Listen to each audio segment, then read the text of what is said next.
Hi everyone, and welcome back to my channel. Today I'd like to ask you a question that we don't ask enough in society, and that is, are you overcommitted? What is your gut reaction when you hear the word overcommitment? Do you maybe ask yourself, what are you talking about? That doesn't exist. Overcommitment is not real. This is a typical reaction when thinking about overcommitment. We have the tendency to see commitment as something that is absolutely good and that you can't have enough of. So the more I invest and invest and invest, the better and better and better my results will be. Try to remember, when was the last time you heard someone say, I'm worried that I'm overcommitted, versus I'm just so lazy. Or a parent might say, I'm worried my child is ruining its future by its lazy attitude towards school. It's likely that you've heard this many more times than a phrase like, gosh, I think my child is doing too much for school. I think it's overcommitted. As with most things, there are many reasons why overcommitment is something that is not as present in our thoughts and in our dialogues as undercommitment, laziness, being demotivated. But it is a real issue. It's a real thing that needs to be talked about, that needs to be handled and addressed. Maybe you've heard of the story of the two woodcutters. Once there were two woodcutters going about their work in the forest. A couple of hikers passed by and noticed that the two have very different styles of working. One of the woodcutters regularly took breaks to sharpen his axe. The other woodcutter kept going and going and going in a frenzy to cut as much wood as possible. The woodcutter that kept going without a break had learned in childhood only to be satisfied with himself if he accomplished a lot in little time. The other woodcutter knew that if he gave his best, he could be satisfied at the end of the day, no matter the outcome, and that his outcome could actually even be positively influenced if he took breaks to sharpen his axe. When the hikers returned in the evening, what do you think? Which woodcutter's pile of cut wood was bigger? This is a simple story that illustrates that overcommitment doesn't do much good. It drains our energy and compromises the results we can achieve. Now I'd like to look at the finer details of what overcommitment is and what science has found in people that are highly overcommitted. First of all, yes, there is such a thing as overcommitment. There's such a thing as a healthy commitment, and of course there's also undercommitment. The Merriam-Webster dictionary says that if you overcommit, you obligate yourself beyond your own ability to fulfill that obligation, and you allocate resources in excess of the capacity for replenishment. This pretty much hits the core of what psychologists say about overcommitment. The core of overcommitment is a disbalance between effort and resources, between the effort that you invest into something and the resources you have to get that task done. In a healthy commitment, on the other hand, effort and resources are in balance. That means you have exactly what you need to get the task done. You will not overexert yourself. Undercommitment means that you actually have more resources than you're investing. That means you could actually invest more time, energy, thought into something, but for whatever reason, you're not doing it. So you have more resources than you're actually investing in the effort. For your own health, for your well-being, for your future, this is such an important question to ask yourself. How willing are you to go beyond your energy limits and then slowly accumulate a restorative debt? How willing are you to put in all-nighter after all-nighter, sacrificing your sleep? There are certain attributes that come up again and again in psychological papers describing people with overcommitment. The first attribute is perceptual distortions. This means the person has a distorted picture of this scale of effort and resources. And it is very likely someone with overcommitment is not even noticing that effort and resources are completely out of balance for a certain task. Perceptual distortions cause people to overestimate their own time and energy for a certain project and to underestimate challenges, make them seem easy to say yes to. Also, it's very likely that someone with overcommitment has a distorted picture of the demands that are being placed before them. It's very likely that a demand will seem bigger to them than it actually is. That means in their mind, they're doing something that enlarges the demand to something that it's actually not.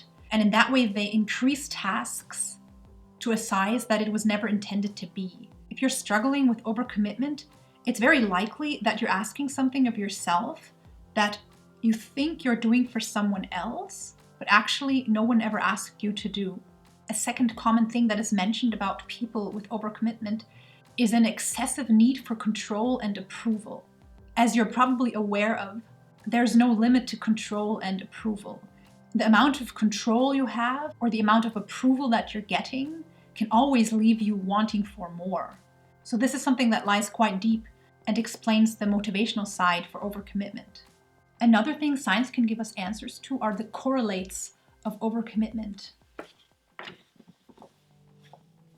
If something is statistically correlated with another thing, that means both of those things tend to appear at the same time. And whenever people with overcommitment have been subject of scientific study, these are a few of the things that were simultaneously found in them.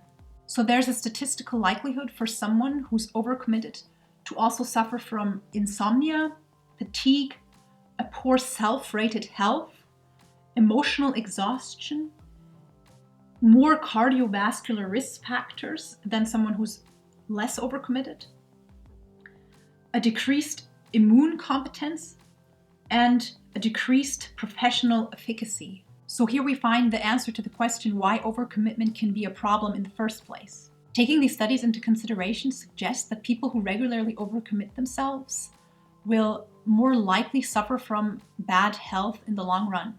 So that you can get a better feel for if you're struggling with overcommitment, I brought a scale of an overcommitment questionnaire that is one of the most commonly used questionnaires when studying overcommitment. It's a subscale of the Effort-Reward Imbalance Questionnaire by Johannes Siegrist.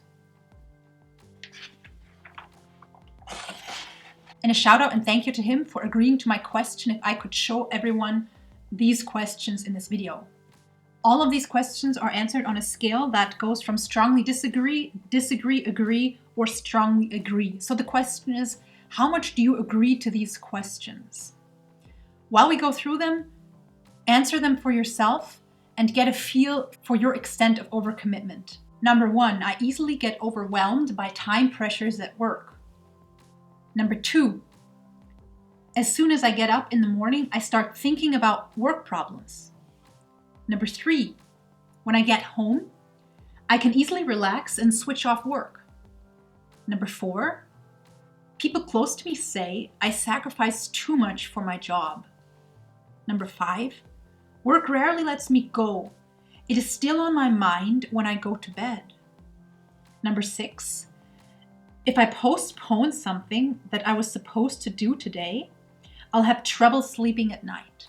Whenever I show scales like this, people want to know how to add up their answers to see how many points they get and what that means. However, this scale is not of that nature. In research, scales often don't have a norm. That means you can't compare it to an average of people who are similar to you. This is something you can use to get a better feel for what is behind the word overcommitment and how much it applies to you. How can you work on your overcommitment if you've realized that it's an issue? Well, the first step is to become more aware of it. Look for situations in which you are inclined to fall into overcommitment. Become aware of those situations. When does it happen? With whom? Also become more sensitive to your suspicions and hesitations when confronted with the question if you would like to take up a new task or not. When you found the situations that typically lead you into overcommitment, analyze them. Find out what are the precursors to those situations. How can you avoid getting into these situations repeatedly? Prevention is actually one of the best tools for overcoming overcommitment. By analyzing these situations, you can also become better at estimating the true cost or effort it will take to complete a certain task in relation to the energy and time that you have available. Avoid too many spontaneous changes to your schedule and take your time to think especially deeply before agreeing to new tasks that require a regular investment of energy and time for the upkeep. Putting the situations themselves aside, it's important to find working strategies for you to distance yourself from work, to find what psychologists call psychological detachment. Examples for this can be mindfulness meditation, physical exercise, relaxation techniques, and breath work. And last but definitely not least, take a deeper look inside to find out what are the core causes for your overcommitment. Why is it so important to you to get this task done that well? Why do you forget everything else that is important to you in that moment just to get this task done? What rewards do you hope for that suck you into that tunnel of overcommitment? Is it appraisal, money, climbing the organizational or social ladder? Or do you have some fears down inside that you want to superficially appease by being overcommitted? These are issues that we are usually not aware of in the moment we get into overcommitment, and that's why it's so important to take the time to think about these things in a peaceful moment in order to redirect your inner motor onto behaviors that will truly work for you. Find out why these impetuses take over and why they're so important to you. Do they really serve your best interest? Why do you have the feeling of not doing enough? Maybe you noticed in the course of this video that this is a topic that is very important to me and close to my heart out of many different reasons. And I'm thinking of creating more videos similar to this one. If you think that's a good idea, give this video a thumbs up. Also, subscribe if you're new here, and if you'd like to support this channel by leaving a comment, it's highly appreciated. I look forward to discussing with you, and I'll see you next Sunday.